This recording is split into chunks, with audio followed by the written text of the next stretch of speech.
Greetings, everyone. Hello. All the best, loving kindness, and good wishes from Germany, Ananja Vihara.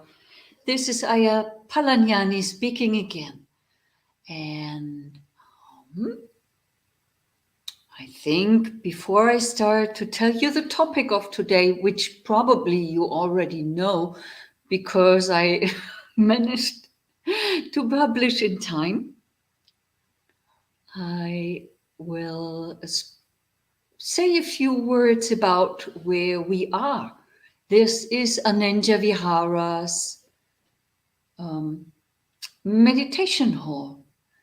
Behind me, you see our main and major Buddha image, which was donated to the monastery long before my time from a group in Munich. We're not too far away from Munich, and well, it's for you in America living, it's not too far from Munich. It's a 2 hours drive. But for us here, all is smaller in Germany. So that's quite a drive. Greetings also to, I think that's a Thai person, as far as I can see the letters. So, wherever you are, you will hopefully be in peace and not in some dangerous, weird, or even catastrophic, disastrous life situations. So I think we can really be grateful that we have peace all around us. And I want to take the chance to remind you of the web page Friedensstifter. Friedensstifter.jetzt. That is German, and that would translate into English as peacemaker.now. And this is a web page we started because of the wars that are occurring in this world. And there are so many people who have to say something and no place where to say it, where to put it. So this web page is giving all of you the opportunity to say a few words, write a few words about peace, and then post it. It might be in English, in German, or in Spanish. Okay, so far. And now I think it's time to start the talk, really.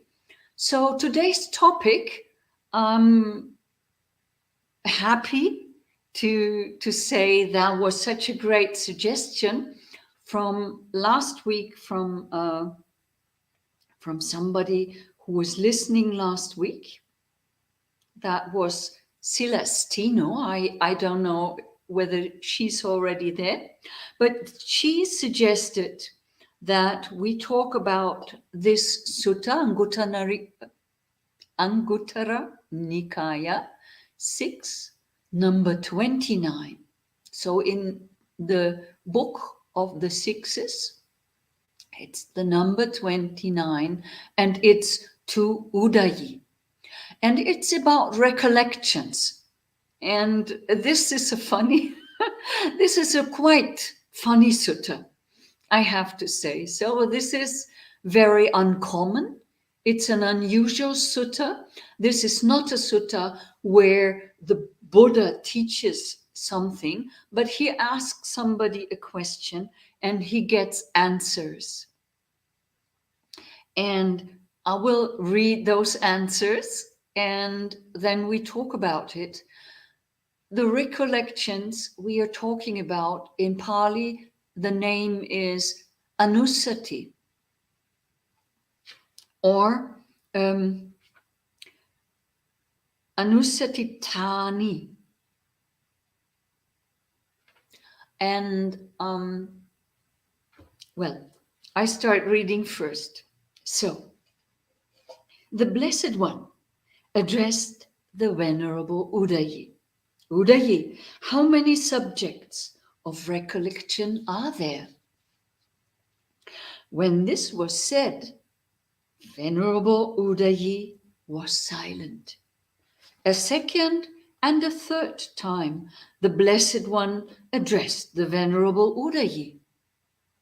Udayi, how many subjects of recollection are there?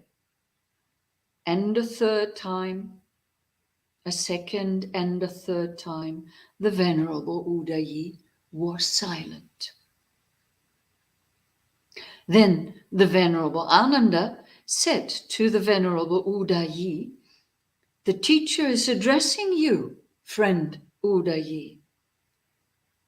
I heard him, friend Ananda.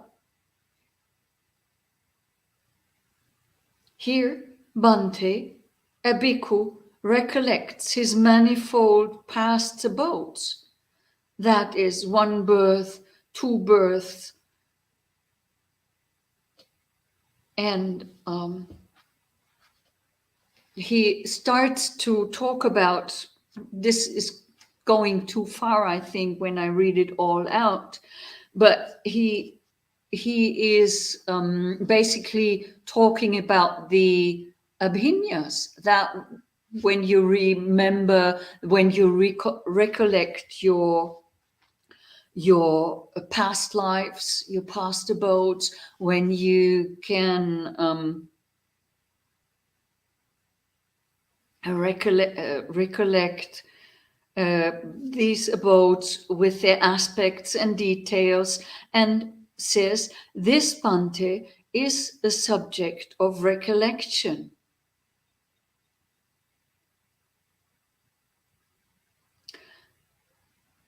Then the Blessed One addressed the Venerable Ananda. I knew, Ananda, that this hollow man, Udayi, does not devote himself to the higher mind. How many subjects of recollection are there, Ananda? There are, Bhante, 5 subjects of recollection. What 5? Here, Bhante, secluded from sensual pleasures, secluded from unwholesome states, a bhikkhu enters and dwells in the first jhana, which consist of rapture and pleasure born of seclusion, accompanied by thought and examination. With the subsiding of thought and examination, he enters and dwells in the second jhana, which has internal placidity and unification of mind and consists of rapture and pleasure born of concentration without thought and examination. With the fading away as well of rapture, he dwells equanimous and mindful and clearly comprehending. He experiences pleasure with the body. He enters and dwells in the third jhana, of which the noble ones declare he is equanimous, mindful, one who dwells happily.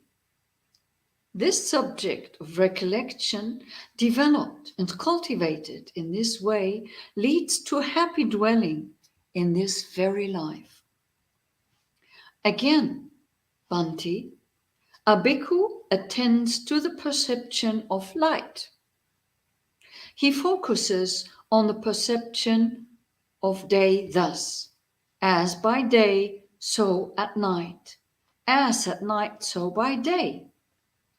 Thus, with a mind that is open and uncovered, he develops a mind imbued with luminosity.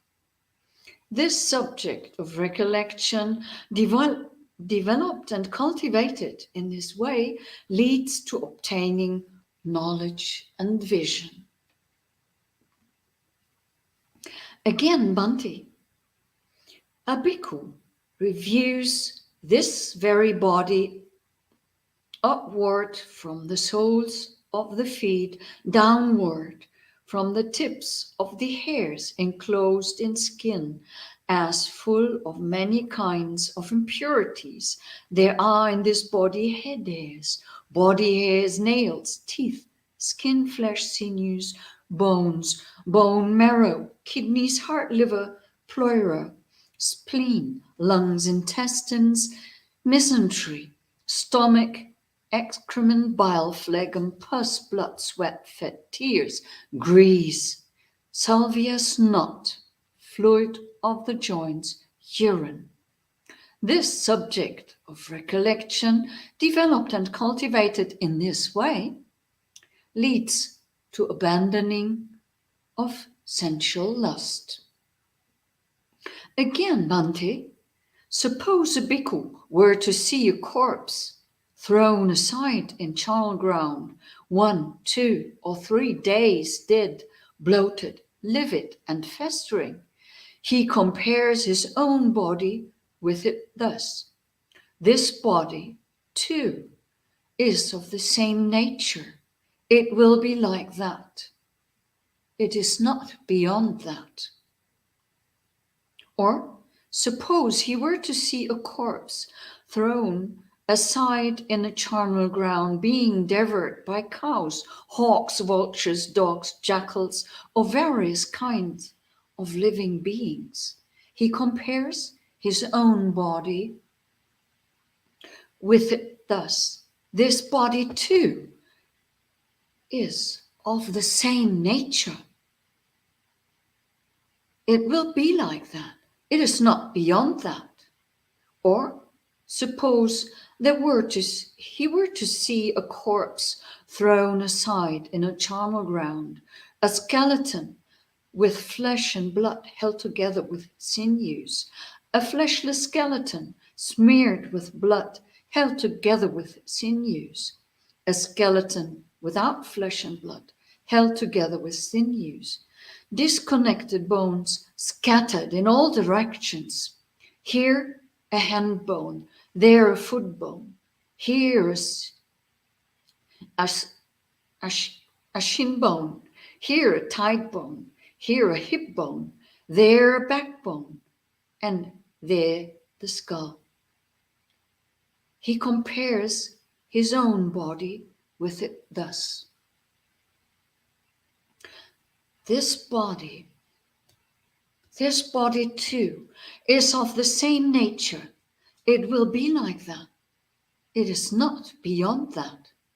Or suppose he were to see a corpse thrown aside in a charnel ground, bones bleached white, with colors of shell, bones heaped up, more than a year old, bones rotted, crumbled to dust. He compares his own body with it thus.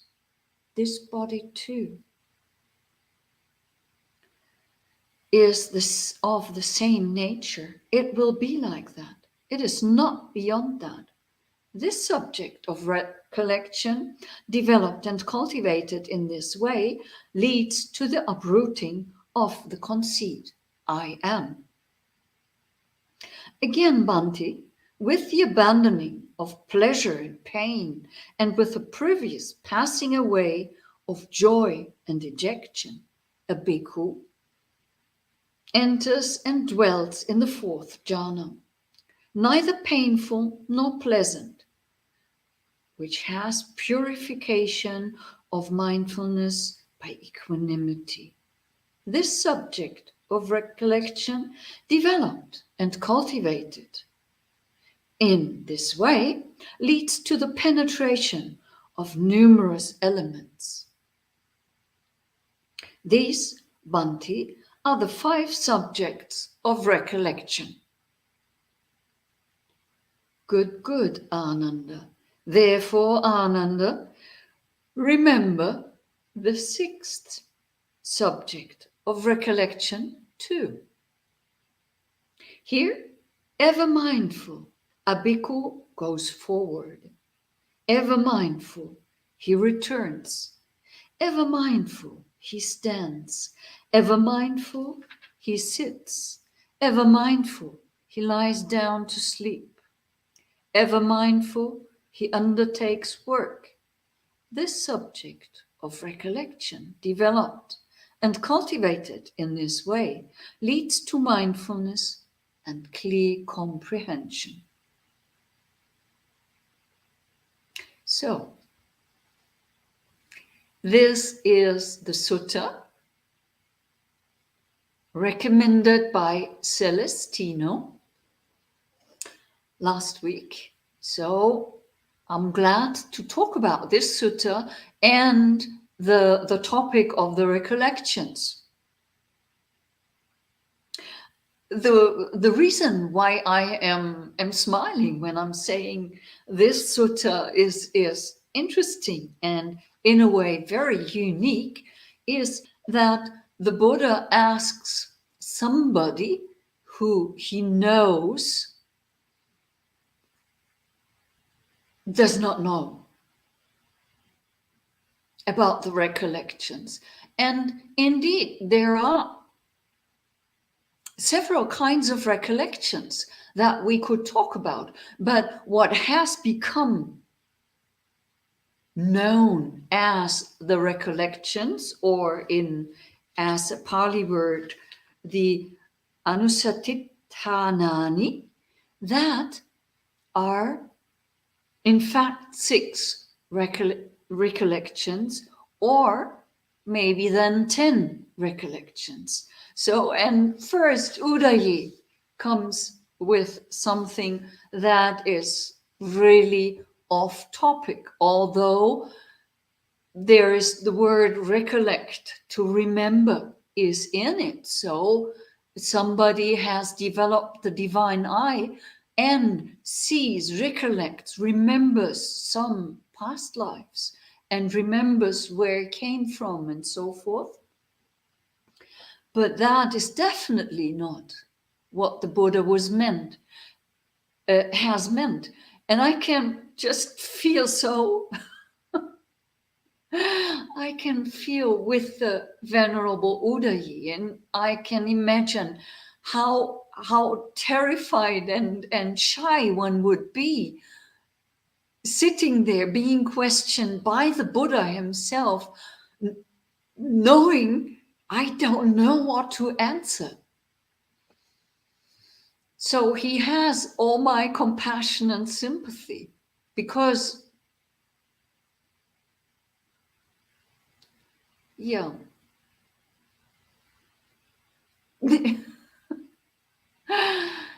that there are states, there are moments in time when we just don't know.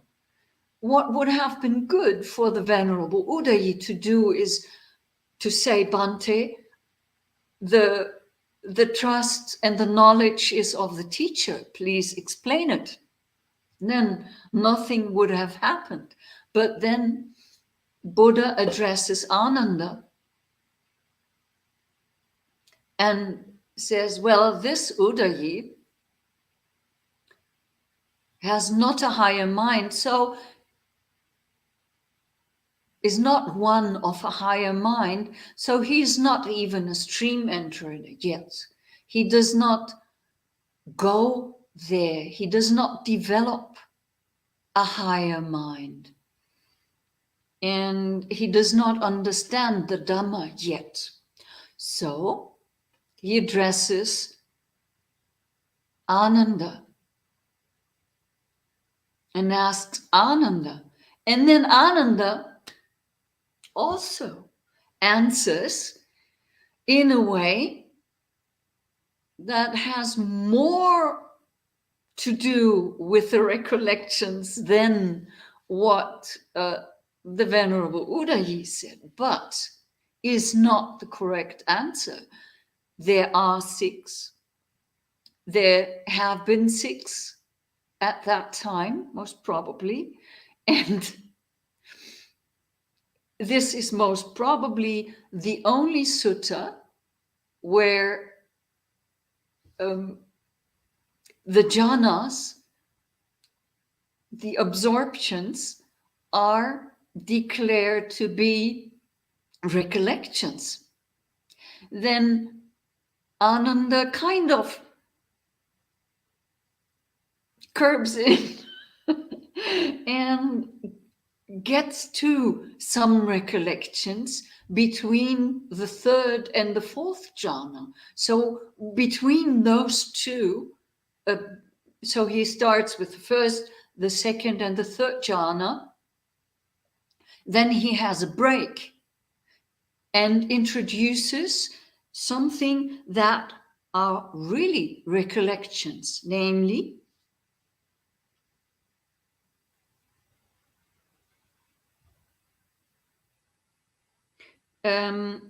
he says the perception of light. This is not one of the recollections that we usually have in the list of 6 or 10 anusati, but this is, say, going more into the direction. But then the next thing, when he is really saying, when we practice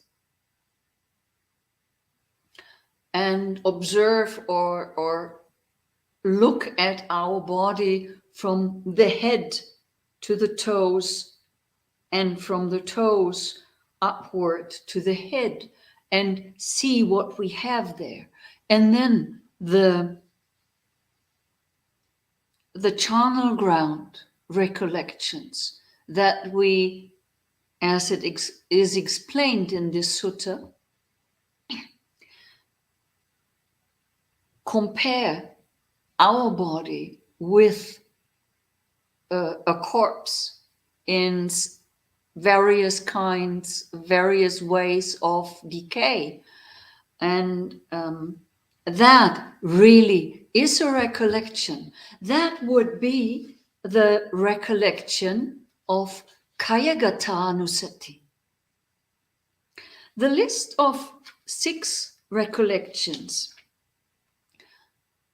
when we want to put it right, as the Buddha teaches it, and as it is taught in various other suttas, would be: first recollection is the Buddha. The second recollection is the Dhamma. The third recollection is the Sangha. So that is Buddhanusati, Dhammanusati, Sanghanusati. These are the first. Then the fourth is Silanusati. Silanusati is more that we recollect our own behavior, our own well behavior, so that we do not recollect what we did wrong, but that we look at what we did right already. That is a recollection. Silanusati. That is very important to understand, that we're not supposed to look at what we did still wrong, but at what we did right already. So the recollection of our virtuous behavior, and also the joy is included in this recollection. This is supposed to bring a joy to our heart when we can say that, wow, I have been with with a sila that was strong. I have been living with a sila that has been unbroken. So we can rejoice and we can be happy. And that joy and happiness can bring us deeper into meditative states. And there is a sutta where the Buddha talks to Avisakha, and that is, I think, the number, also Anguttara Nikaya, and it is number in the books of the three, number 70. It's called Uposatha, and he recommends, the Buddha recommends to practice those recollections on the Uposatha day for lay people, for people who are living in the household. So that Buddha Dhamma Sangha Sila Nusati, and also the next one, Chaga Nusati. Chaga is the recollection of our generosity. It's not called Dana Nusati, but Chaga Nusati.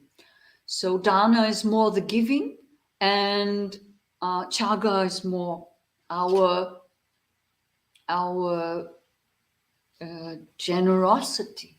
So we shall be aware of our generosity and rejoice and say Anumodana, congratulations to ourselves when we can be generous.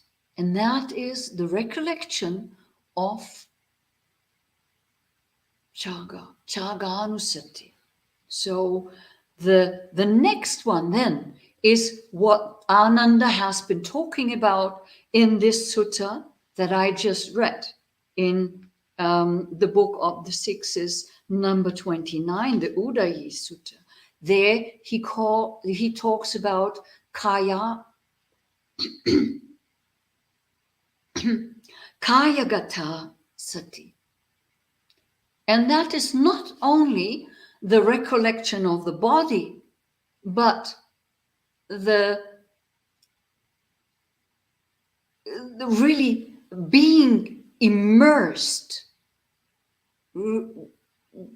really being immersed in the knowing of the body, in the recollection of the body. That is kayagata. It's not only kaya nupasi, but kayagata nupasi. So that is really when we are going up and down our body and see what we have in there on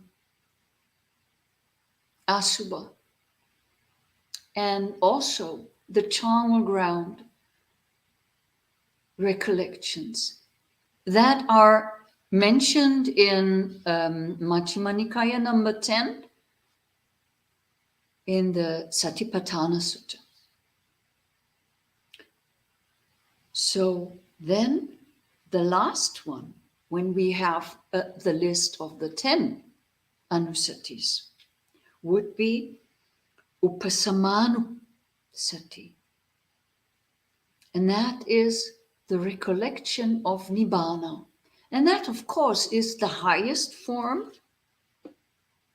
not accessible for each and all of us, most probably for none of us, but it is also a recollection of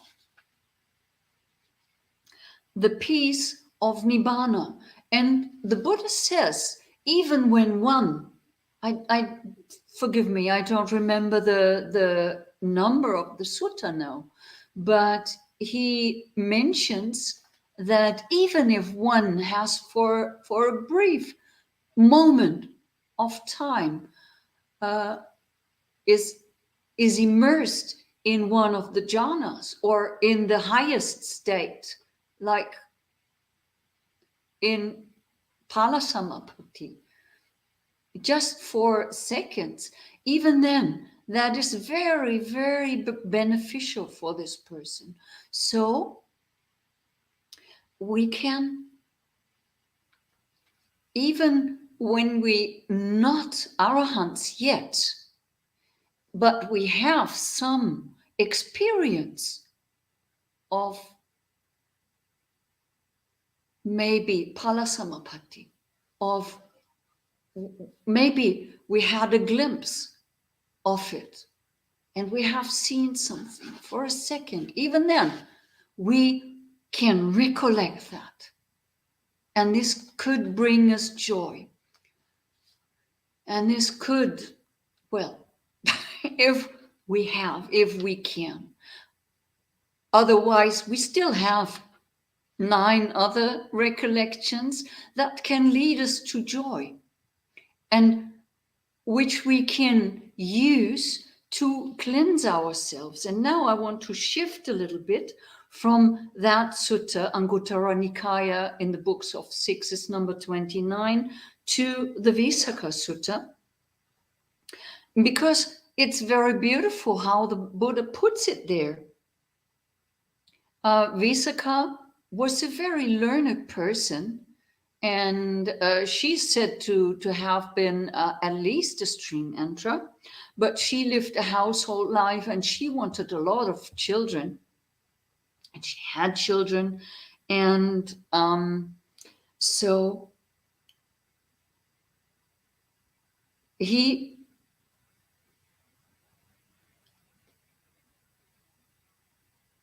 compares the recollections. He said there are 3 kinds of uposatas, and those uposatas are closely linked to the recollections. The first is the uposata of the cowherds. The second uposata is of the nigantas. And the third is the uposata of the noble ones. And the first is of the cowherds. So that is when the example is when cow grazed in such and such a place and drank in such a place, then they will recollect, oh, I drank such and such in such and such a place. I drank such and such a good water, and on that meadow I had such and such a good grass. So they recollect that. That is the uposata of the cows. Then the uposata of the nigantas is already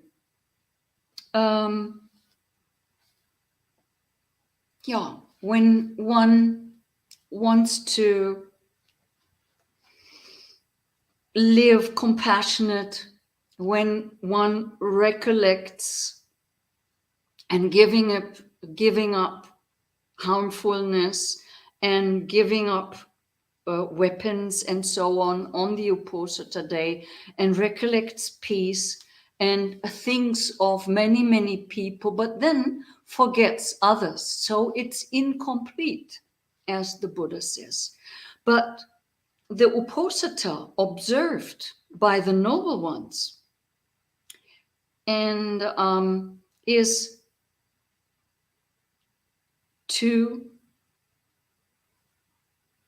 for the purpose to clean the mind by exertion. And how is the defiled mind cleansed by exertion? And how? Here, Visakha, a noble disciple, recollects the Tathagata thus: the Blessed One is an Arahant, perfectly enlightened one, accomplished, and so forth. We know the text because we chant it all the time.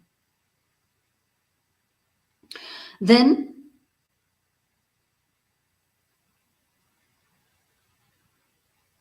he says, when a noble disciple recollects the Tathagata, his mind becomes placid, joy arises, and the defilements of the mind are abandoned in the same way that one's head, when dirty, is cleansed by exertion. And how, Visakha, does one cleanse a dirty head by exertion? One, by means of cleansing paste, clay, water, and the appropriate effort by the person.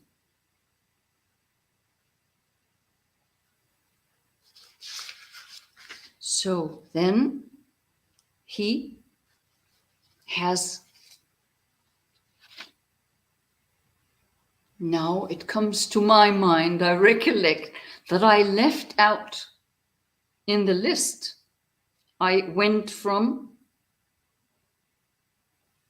I did it incomplete, I'm so sorry. So we had Chaga Nusati, and then after Buddha, Dhamma, Sangha, Sila, and Chaga Nusati comes the recollection of the Devas. And there are suttas where the Buddha is really talking more lengthy about the recollection of the Devas. And also this can bring us joy. So after that, we have Anapanasati. And then we have Marananusati. And here in this sutta that I was reading out to you, 3, in the book of 3, the number 60, 70, where the Buddha is talking about the cleansing, and that is the point that I want to make, that the mind becomes placid, joy arises, the defilements of the mind are abandoned, and that is in all 6 or in all 10 recollections.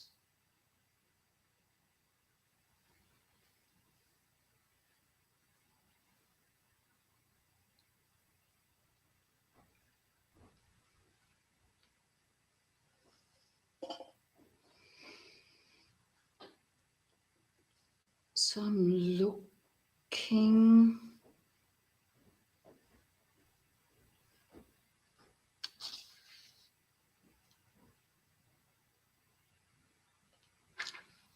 There's, in this one are some very, very nice similes also, but it's too long to read it out here.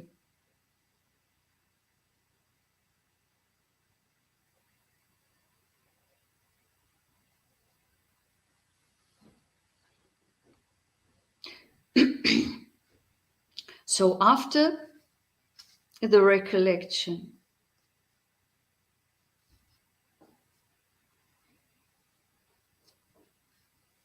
of the Buddha,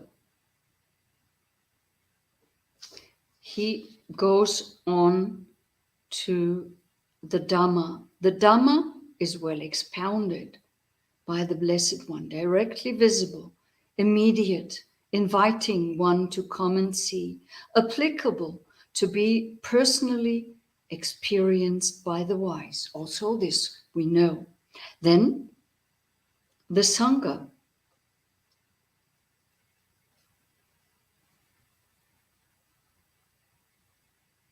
The Sangha of the Blessed One's disciple is practicing the good way, practicing the straight way, practicing the true way, practicing the proper way, that is the 4 pairs of persons, the 8 types of individuals. This Sangha of the Blessed One's disciple is worthy of gifts, worthy of hospitality, worthy of offerings, worthy of reverential salutation, the unsurpassed field of merit for the world. Then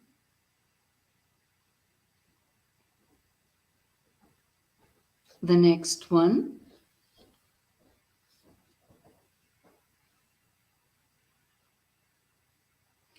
The virtuous behavior. A virtuous behavior as unbroken. So, a noble one recollects his own virtuous behavior as unbroken, flawless, unblemished, unblotched, freeing, praised by the wise, ungrasped, leading to concentration.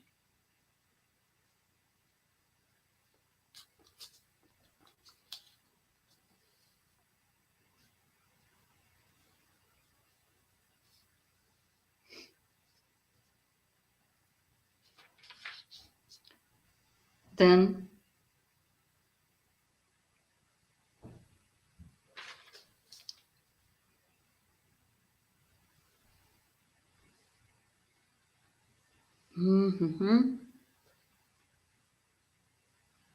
so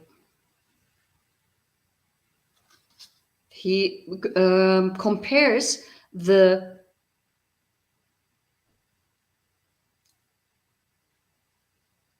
clean mind by that is clean by virtuous behavior with a clean mirror. So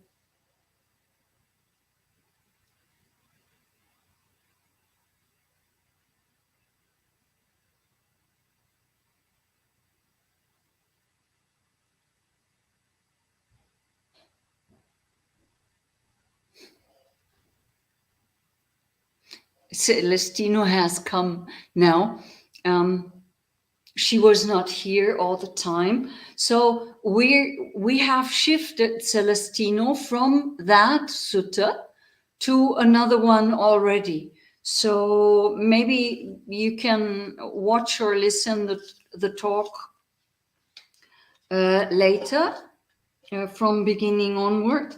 So we are now with another sutta where the Buddha is talking to Visakha. And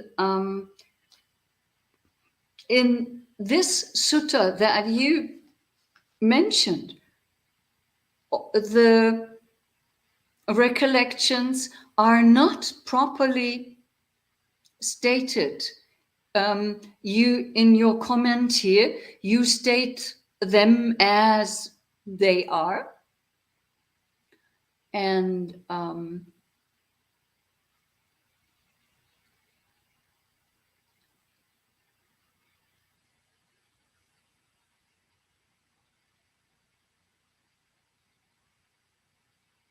yeah, so we are with another sutta already. So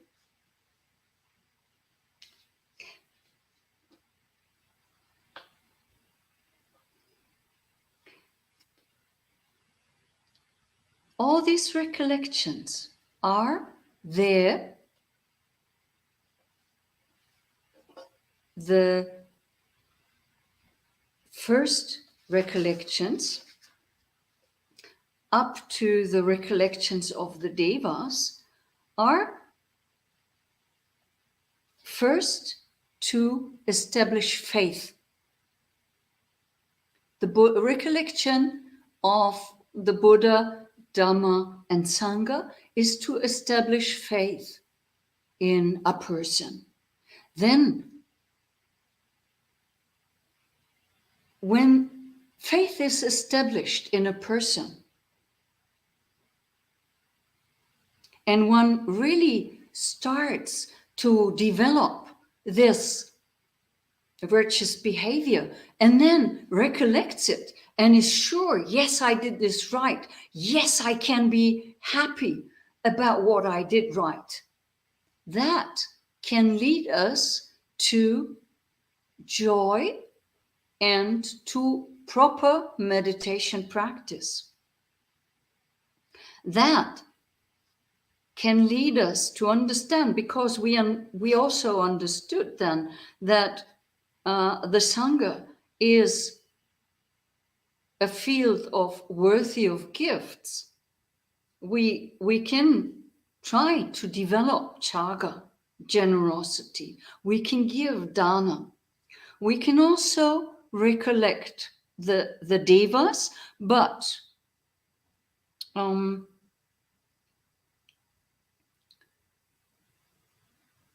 that is not the end of where we should go. The devas and the deva realms are related to the jhana states. So maybe we talk about that another day, but each jhana has a related deva realm. So if you would die in that jhana, sitting in that absorption, you would go straight to that deva realm and would be born there. That is how my teachers told me. So I am not too sure whether the recollection of the devas is a way to bring the people closer to the jhanas. That would be fantastic if you ask me. But, and I could think that the Buddha has such an intention. And when the people then know, because for me that was an incentive kind of to meditate a lot. When I thought, well, I if I die in that position meditating so and so, I would go straight to that deva realm. And so I tried hard. I did my best to get there, you know. So I could imagine that this might be even an intention of the Buddha to introduce the deva and the recollection of the devas to later be able to say, look, these deva realms are in fact related to those meditative absorptions. So when you practice these absorptions and have the intentions to go to some deva realms, you got to just practice more meditation so that you can go into the absorptions. That would be wise, but I have not found this connection actually in this direct way somewhere in the sutta. So that is just an idea that I had that I would have found tremendously clever of the Buddha.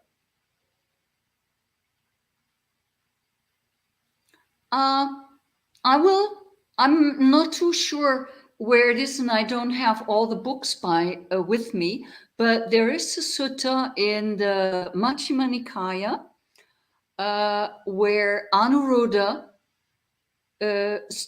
talks about it with a layperson. And there are also, not too many, but there are other suttas where this is mentioned. So this is not something that only my teachers have invented to get the people to meditation, but this is really something that is mentioned in the suttas.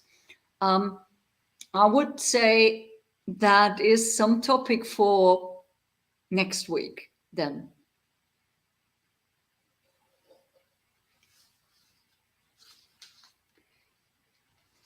So then when we develop those jhanas, and that would also address the question, why on earth did Ananda mention the jhanas when asked about recollection?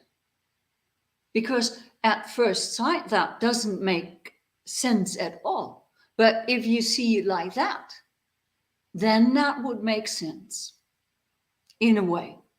Not straight, but like, around circles. And then these 4-6 recollections can lead us to the higher states in meditation.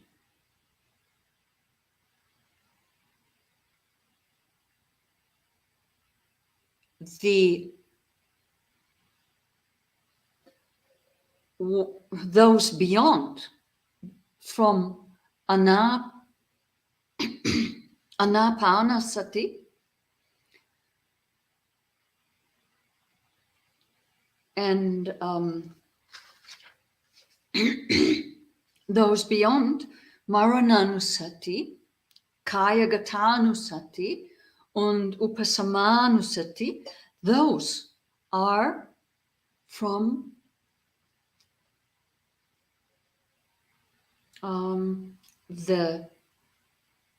for the developing the higher states of mind. So from stream entry, say, onwards to the Nibbana. Anapanasati, that is the recollection of the breath.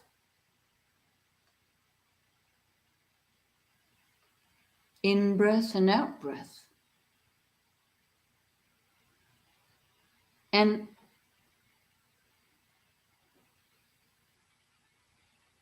knowing the breath, the Buddha said, understanding the breath is of great benefit, is of great fruit. That is what the Buddha said to his son in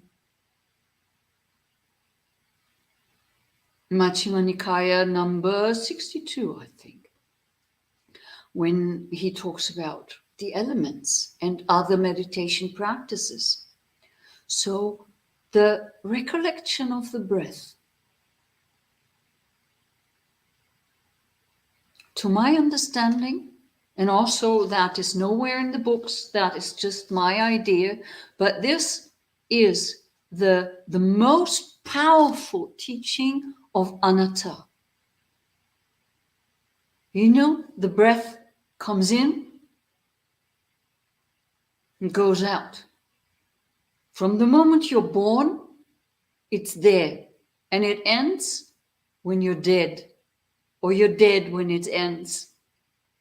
And in the meantime, you have maybe a little bit of an opportunity to manipulate it, but you cannot stop. The Buddha tried when he was an ascetic and doing his hard ascetic practices. He even tried so hard not to breathe that his eardrums exploded, and he said he could breathe to the ears. So the breath, we can't stop it. It comes by itself, it goes by itself, and we have no whatsoever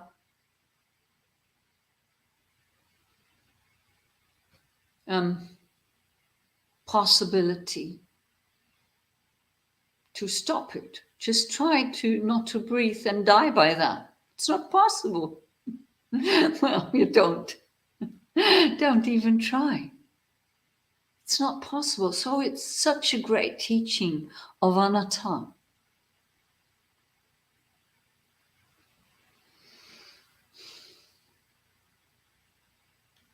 So when you recollect that some force is breathing this body and keeping you alive,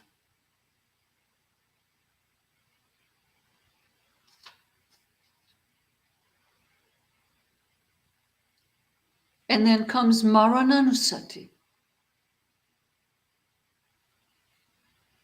That is when the breath is no more.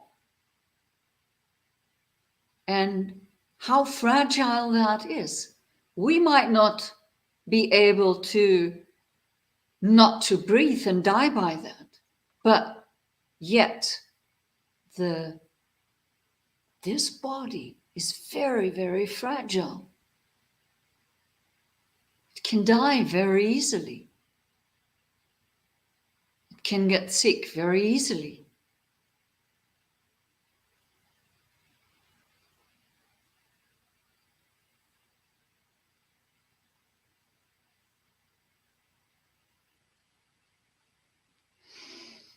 Then Kaya Gata Sati, that is, we talked about that. I think we talked about that. Majjhima Nikaya 119. There is an entire sutta about that. So I won't talk much about that. It's just immersion, fully centered on the body, fully immersed in the body and knowing the body as a body without adding something like this body is beautiful, this body is not beautiful, this body is sick, this body is whatsoever. No, the body, merely the body, and totally, totally with it. Read Majjhima Nikaya 119. That, if you want to know about Maranas, Kaya Gata Sati.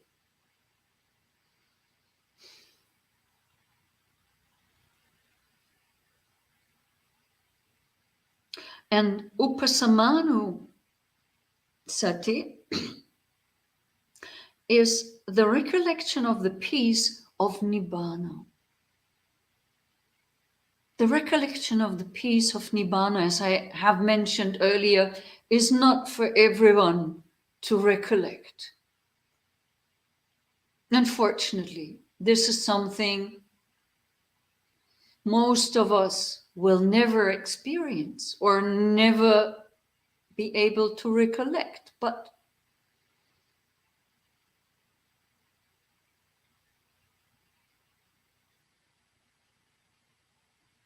that doesn't mean that we shouldn't try. That doesn't mean that we should not go there and develop these things, like trust in ourselves that we could actually, by those recollections, being able one day to recollect the Upasamanusati, the recollection of Nibbana. We should trust that we can. So that maybe one day we really can. So I will just scroll a little bit.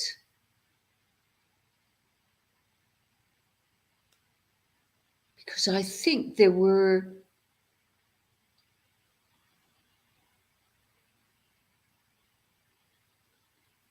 questions. So Ayya, in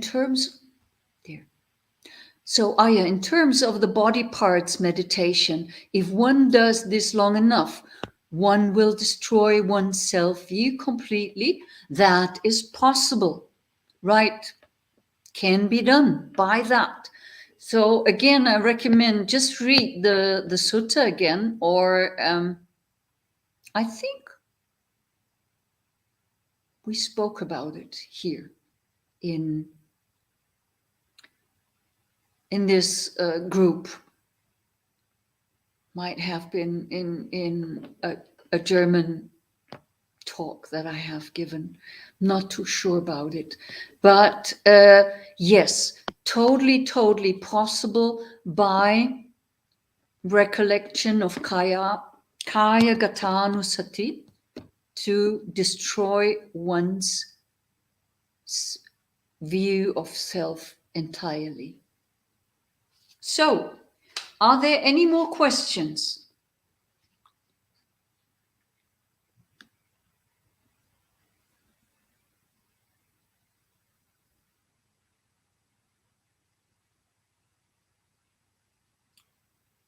Okay, so next time I would hope that I remember, that I recollect what we have been talking about today, that next time I will look for the sutta where the connection between the jhanas and the devas is talked about.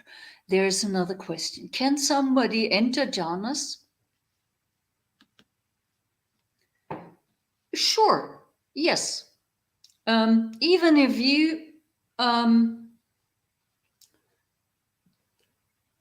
meditate on the body, even if you do charnel ground contemplation, or if you do breathing in and out, what also falls into the great chapter of Kayagatanusati, or body contemplation, although here it is mentioned as Anapanasati.